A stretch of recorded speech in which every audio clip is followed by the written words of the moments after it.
In this episode of the Data Career Podcast, I sit down with Asa Howard, a logistics data analyst, and he walks us through how he landed his first data job, even without experience, through the power of cold messaging. This is the Data Career Podcast, episode 44. Welcome to the Data Career Podcast, the podcast that helps aspiring data professionals land their next data job. Here's your host, Avery Smith. Welcome back to another episode of the Data Career Podcast. I'm super excited for my guest today. We have Asa Howard. If you guys don't know Asa, I'll have all of his links in the description down below. Definitely go connect with him on LinkedIn. But Asa is a solutions engineer at Green Mountain Technology, where he helps solve logistic problems with data. He studied neuroscience in college at Baylor University. He's super passionate about Google Sheets, productivity, and sharing his data journey. So Asa, welcome to the podcast. Yes, thank you, Avery. I'm so excited to be here. So the first thing I want to talk about was a little bit about how we connected, because it's kind of actually a funny story. And I'll tell it from my perspective, and then maybe you can kind of say where I missed out. Cool. But I'm trying to think how this actually happened. You know, Asa is married. Asa's wife does some pretty cool things on YouTube and Instagram and things like that. And I somehow started following your wife on Instagram. And I don't even know how I did that. Do they have Utah connections? Were they friends with like influencers in Utah? Definitely. Yeah, they have a lot of Utah connections. Grew up there, a lot of families from there, and have since moved over to Texas. Okay, that's probably what it was Totally. that it was like a big Utah influencer following there. Anyways, and then I saw Asa on her Instagram and I was like, wow, this guy's pretty interesting. He's talking about Google Sheets, and in a previous life, he was teaching people how to do well on the ACT. And I was like, this is a pretty cool guy. So I started following him on Instagram. And then one day, all of a sudden on LinkedIn, I get tagged in a post and it's from Asa. And it was like, I talking about his data journey and how, I think you said something about how my posts were helpful or something like that. And I was like, wait, that's the guy I follow on Instagram. And I was all confused. Is that kind of how it was from your perspective too, or no? Oh, not at all. That's so funny. Yeah, I started my data journey about a year ago, and I was kind of in this transition. Like he said, I was studying neuroscience, so thought I was going to go into medicine, and totally realized that was not for me. That was not my passion. I was not good at it, and I had to pivot. And so part of that pivot was like, hey, let's just go on LinkedIn and see what we can find. I already kind of been dabbling in data a little bit. I'd had some Python experience, but really didn't know much. And probably within the first couple of weeks of being on LinkedIn, over a year ago, I found Avery's page. And some of the stuff that he was teaching was super, super helpful for my journey, helped me get my feet under me and get started. And so I've been following you for over a year now. And so it's so funny to hear that you had found me on Instagram and we didn't even know each other at the time. Yeah, it's super funny. So you were following me on LinkedIn and I wasn't following you. And then I was following you on Instagram and you weren't following me. So anyways, it's just a funny world. I'm pretty sure I just followed you back on Instagram like yesterday. So sorry about that. Hey, no problem. Glad to have the follow. That's awesome. Okay. So anyways, that's just a little bit about how we got to know each other and made that connection. I wanted to get into what you do now, because I know we said that you studied neuroscience at Baylor, wanted to be a doctor, found out that wasn't for you. I guess actually before we jump into that, like, how did you know it's not for you? Because there's a lot of people in the audience today, who are listening, who are like in a career that's not for them. What was the sign for you that was like, oh my gosh, I don't think I want to do this? Okay. Yeah. There were lots of signs, probably big red flags, honestly. But my first semester of school, when I got to college, I just did horribly taking chemistry and biology, and I was failing most of my tests. I've always been a math guy, even since like 3 years old. I've been such a math guy. Went all the way through high school. I was the top of my class in calculus. And then I wanted to go to the science field, and everyone looked at me like I was crazy. And so, I wasn't really looking at the signals and letting myself know, okay, this probably isn't for me, but I went with it anyway and failed hard. I ended up sticking with neuroscience though, because I have always been passionate about the brain, how the psychology of our behavior works, how do memories work? How do we sense and see things? And all of that stuff was super fascinating to me. So I stuck with the neuroscience because I just wanted to learn something that was really, really interesting and cool that not a lot of people have the opportunity to. But I did decide just medicine and med school in general wasn't for me. I wasn't great at those classes, and it wasn't as interesting as I thought it was in high school. So that was kind of what led me to pivot there.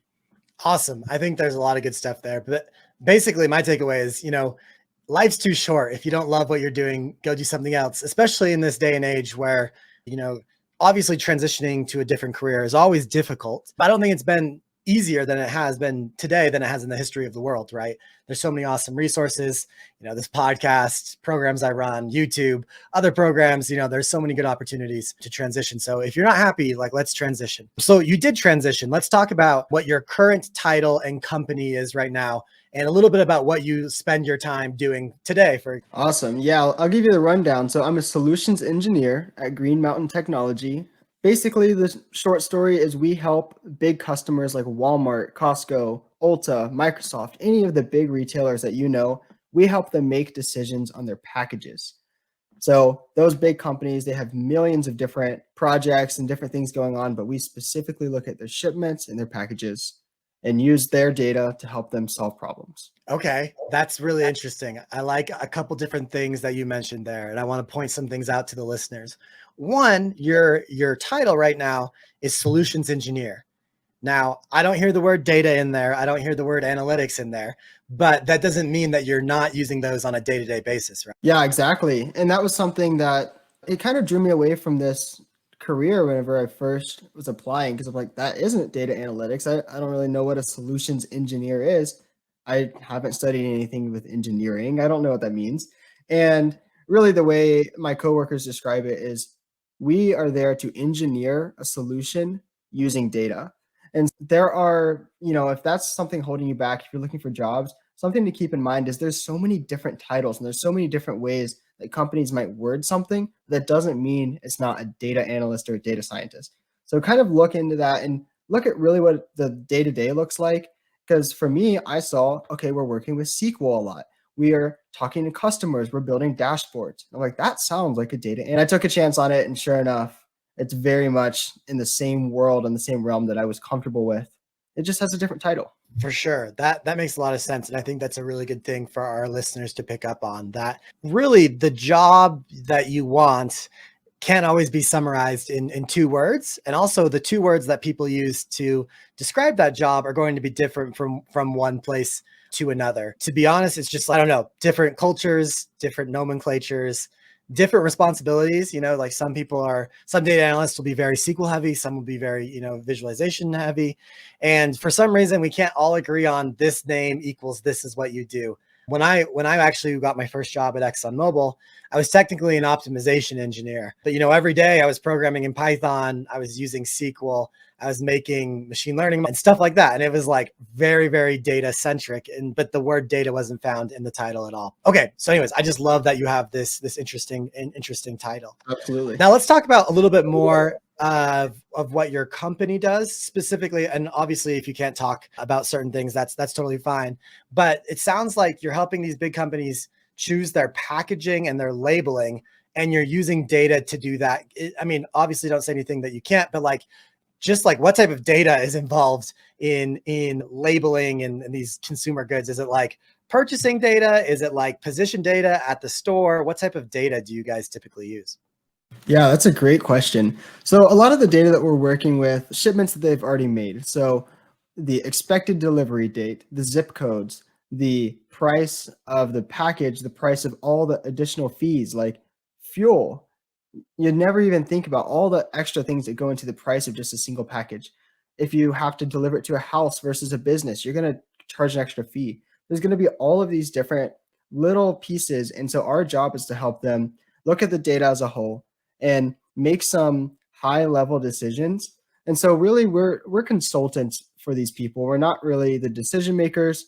We're not really doing any of the heavy lifting, but we are just presenting them with this idea that says, hey, maybe UPS is giving you this much discount versus FedEx is giving you this much discount on X number of packages. Let's go with FedEx for this year. And then, that's something that they can go back and decide. But we're really there to just help them see those numbers and make educated decisions with how their year of shipments is going to go. Okay, that's interesting. So a lot of past shipping data that you're like storing in like a database. And basically, if someone wants to be like, hey, I need to ship a bunch of this stuff from A to B, you could potentially go to the database, see who's kind of gone close from A to B, what those prices might be, what discounts might have been applied, and then make a recommendation on what they might do. That makes a lot of sense. Shipping is so fascinating. It's such a big thing right now, just because I don't go to the store, right? I only like order stuff online. Even my groceries, I don't go grocery shopping anymore. I only do delivery. So anyway, shipping is just like a fascinating, it's a fascinating place to be. So that's really cool. Now tell us a little bit more about how you found this job. Was this like a job you found online? Did you know someone? How did you find this job opening? Yeah, so let me kind of backtrack a little bit and tell you the 6 months that led up to finding this job. So starting in about February of 2022, I guess it's 2023 now, 2022, I just started doing what probably most of you guys are doing, just applying to everything you can find on LinkedIn. If it says data in it, I was applying. And I was really getting frustrated and really getting upset because I was getting either rejected to all of these online applications or I was not hearing anything back. And that was super frustrating. And I was like, I have a strong resume. I've done some projects. I've worked with data. I've have not really any experience, but I've kind of done some of these projects. Why am I not getting any response? And I quickly learned through following people like Avery. He talks about, focus on companies and be very intentional with just a handful of companies instead of just a cold applying to thousands of them at a time.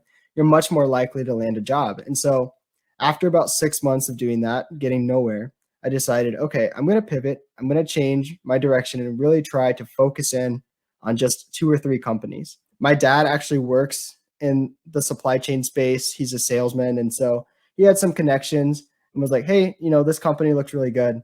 So I reached out to them. I applied. I did some research on the back end, tried to look at their website, actually landed an interview. And I went through 4 rounds of interviews before I got rejected. And that was brutal. And the main takeaway there is if you get an interview and you're working on, you think you're going to do it, it looks good, just know that they're also looking at other candidates. So you are allowed to look at other jobs. Don't count anything off the table because it might just go away just like that. But after that experience, I was like, I really have to double down on this strategy. So I picked 3 companies that I thought looked good, had kind of a vibe I wanted to work in, was entry level, and I just did a ton of research on them. Looked at their website, read reports, yearly reports. I would reach out to people on LinkedIn that had the same title as the job I was applying to. And so basically I found 10 to 15 people at Green Mountain Technology with the solutions engineer title. And I reached out to them and I just said, hey, I'm really interested in this position. I really want to hear from your perspective what you do and just see if this is a good fit for me. And probably of those 15 people, at least 8 of them got on the phone with me, let me know, talked me through some stuff. It was super helpful, super cool environment. So by the time I even applied, the HR person was like, "Oh, we've heard your name. You've been coming up in conversation. We know you're knocking on our door. So let's do an interview." And sure enough, I had so many people vouching for me in the company by that point that it was kind of easy to get the job. That is awesome. I love so many things about that. And thank you for sharing that story. What I really love about it is you are kind of doing this method that I like to call the spray and pray, where you're like, Yep. I'm going to easy apply to 100 LinkedIn jobs today. And usually, I mean, it's not always a hard rule, but usually spray and pray does not work very well. And so you narrow down your search. You're like, okay, I'm going to just focus on logistics right now. And then I love how you worked your way in with the people that had the current title at your company you were going for. So did you identify the company first, that this company is an interesting company, they have an open role, and then you found people with that title? Is that right? Yes, exactly. Yeah. Okay. And then what type of message did you send? Because, I have a lot of students inside of the Data Analytics Accelerator program right now. And one thing we're working on is cold messaging and how to send these types of messages. And it can be really scary to be sending these cold messages and kind of be asking for something, right? So what type of messages did you send? What is something that you'd recommend for other people to say? Here, I pulled one up. This is a actual chat from a thread on LinkedIn. This guy is now my mentor at Green Mountain, but this was the first message I sent to him on May 25th. I said, "Hey Ben, I'd love to chat with you about your role at GMT. I've been looking at the solutions engineer position and it looks super interesting." 4 hours later, he's like, "Hey, I'd love to chat. Are you available Friday?" And that was history. And then I just did that like 10 times until everyone knew my name. That is awesome and very simple. I think that's something that, people can kind of steal. It's not, you didn't say anything complicated. You kind of got straight to the point. But what's obvious to me is that you had done your research. Like you knew that there was a role open, you knew what the role was called, you knew that they had that same role. And I think doing that little bit of extra homework can go a long way. So that's awesome. So basically you kind of landed this job from networking, really. Like that was a big factor. It was networking, and that was kind of a misconception that I had going into it is, oh, I have to draw on my current network. Like, well, I don't really know anybody. I don't have anyone in this job. I don't have anyone in this career. So instead of trying to cultivate like my families and just reach out to people and make that network right there on LinkedIn. And that was something that it was a little bit scary, but just sending a simple message like that, one of two things is going to happen. Either they say yes or they say no. And sometimes the yeses, they didn't want to get on a call. They would just be like, well, what do you want to know?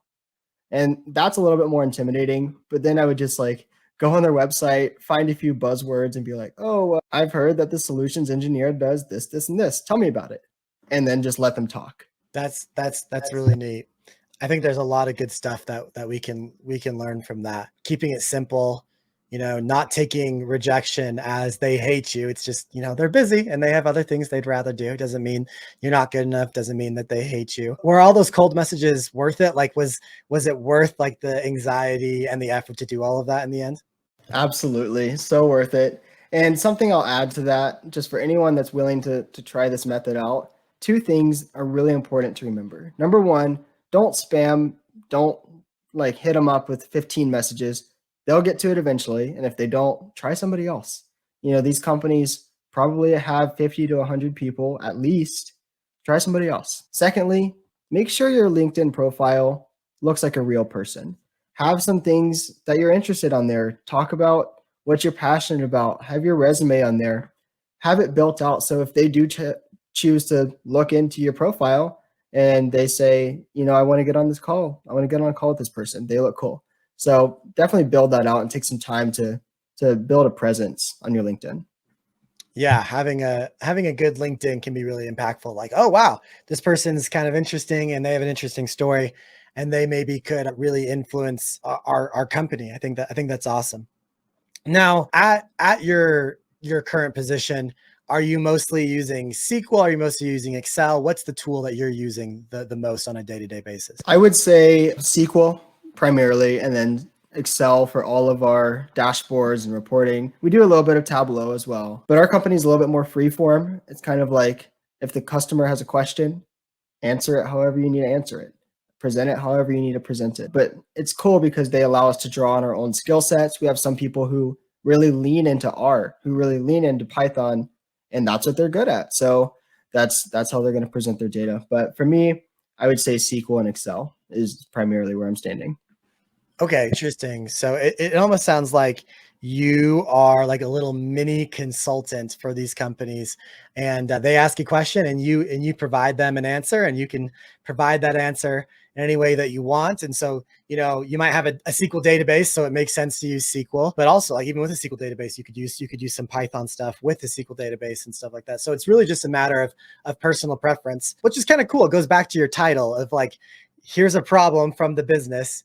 My job as a solutions engineer is to engineer a solution. And a lot of those solutions are going to be, data driven. So I think that's Absolutely. Yep. That's so good. Okay. The other thing I wanted to talk to you about was just a little bit more about getting that job. So you went through this whole process of the spray and pray. It didn't work very well. You know, you really, what worked well for you was finding this company with a lot of different solution engineers. You saw the open solution engineer role. You reached out to all those people. By the time you actually got to like the hiring manager or the recruiter, they were familiar with your name, which is awesome. And then you said it was kind of easy. Did you go through a lot of interview processes, or was it just, did they just like look at your resume? Did you have to show a portfolio? Was the interview process behavioral, or was there some sort of like skill check? Walk us through that path a little bit more. Yeah, for sure.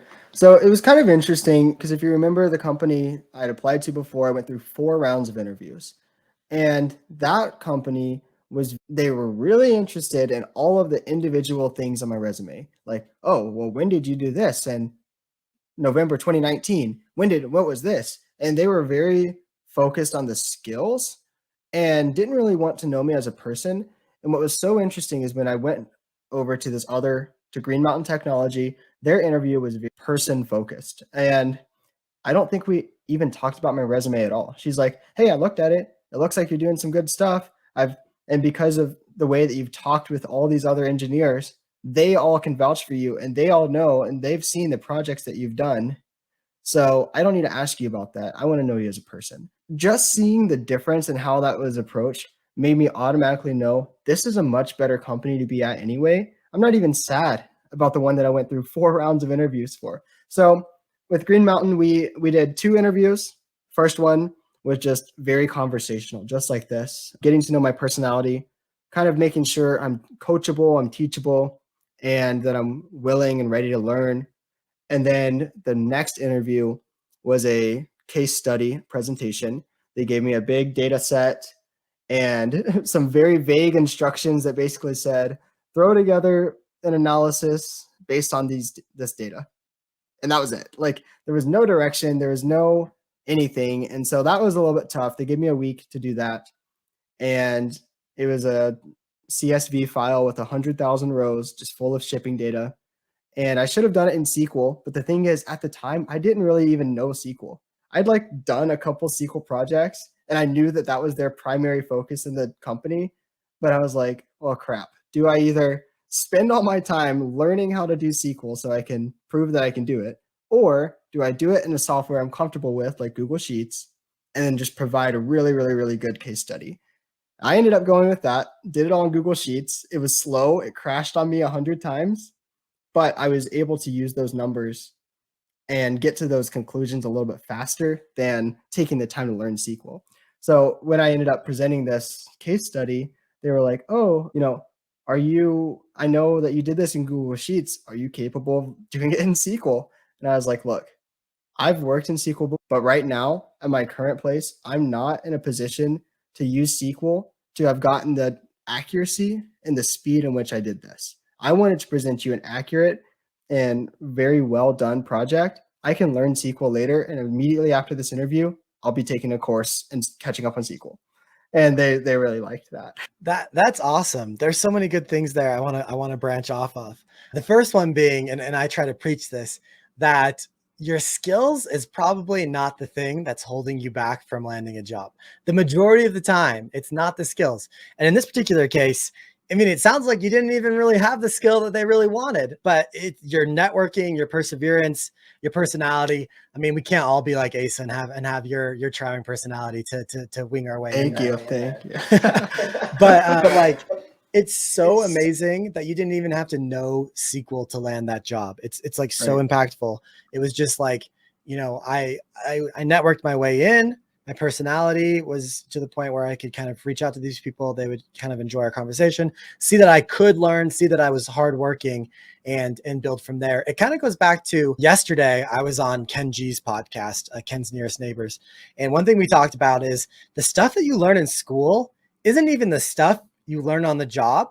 And so it's like you can't even really prepare for the job because the stuff they teach you in school is not the stuff they teach you at the job. So if you're going to hire someone, no one's going to know what they're actually doing until they start working there.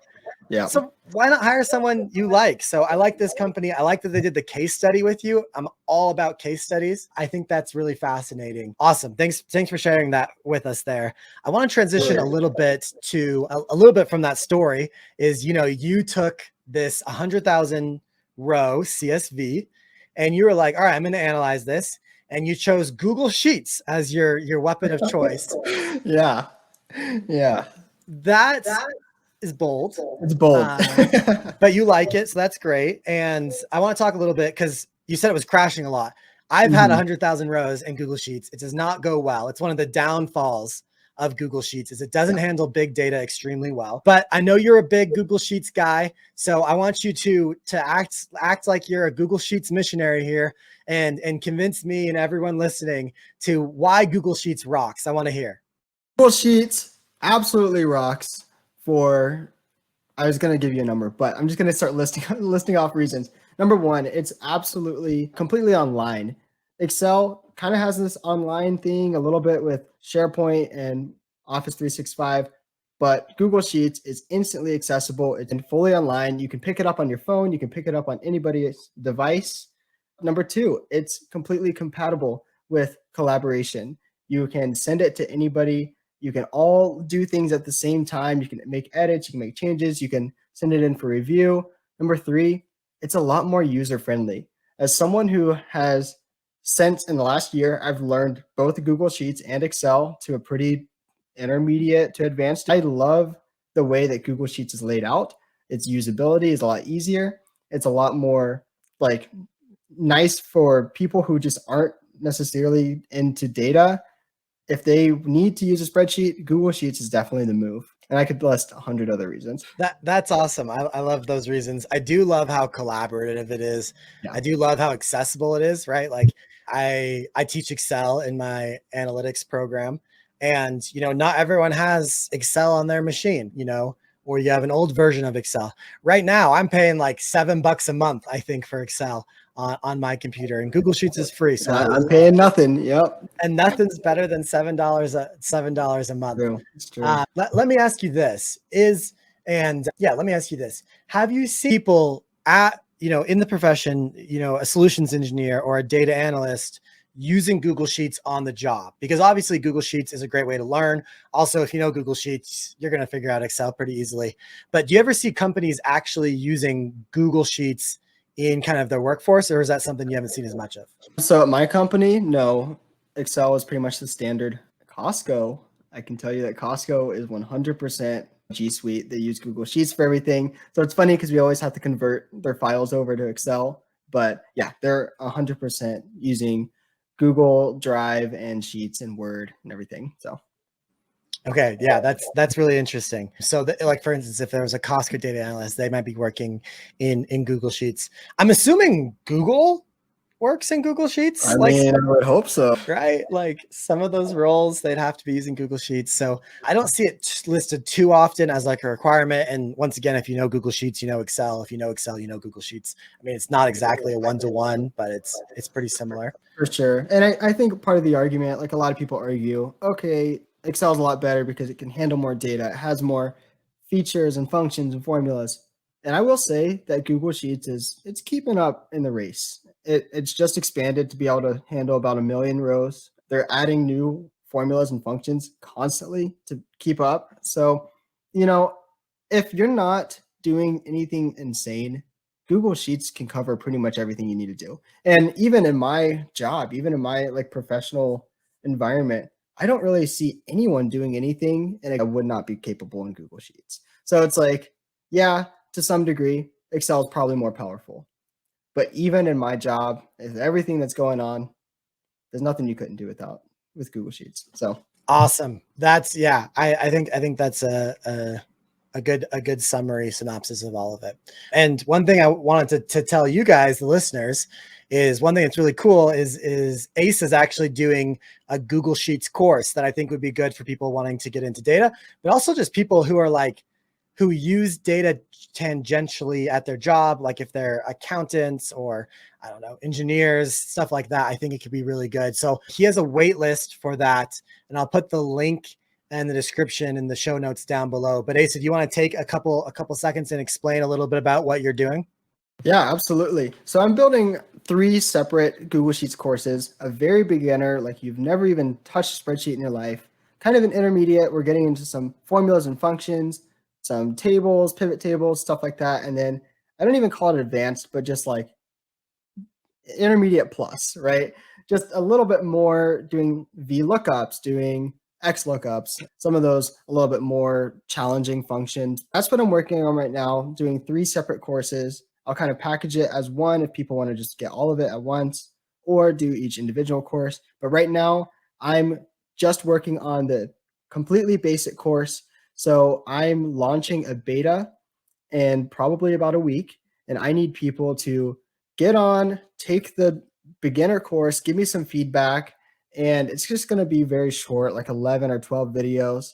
Shouldn't take more than 2 hours, but I really just need some feedback to see, am I going the right direction? Am I teaching y'all some things that you think you'd want to know, even if you're a beginner or if you're a little bit more advanced and kind of putting yourself in their shoes? So that's what I'm doing right now. And the link that Avery's going to provide is the sign up sheet to that beta course. Awesome. So you guys can check that out in the show notes down below. I hope you enjoyed that episode. And if you did, I'm going to have an awesome free masterclass that I know you're going to love. We're going to talk about a lot of things this episode talked about. You can get it absolutely for free at datacareerjumpstart.com/training or using the link in the show notes down below. Hope to see you there.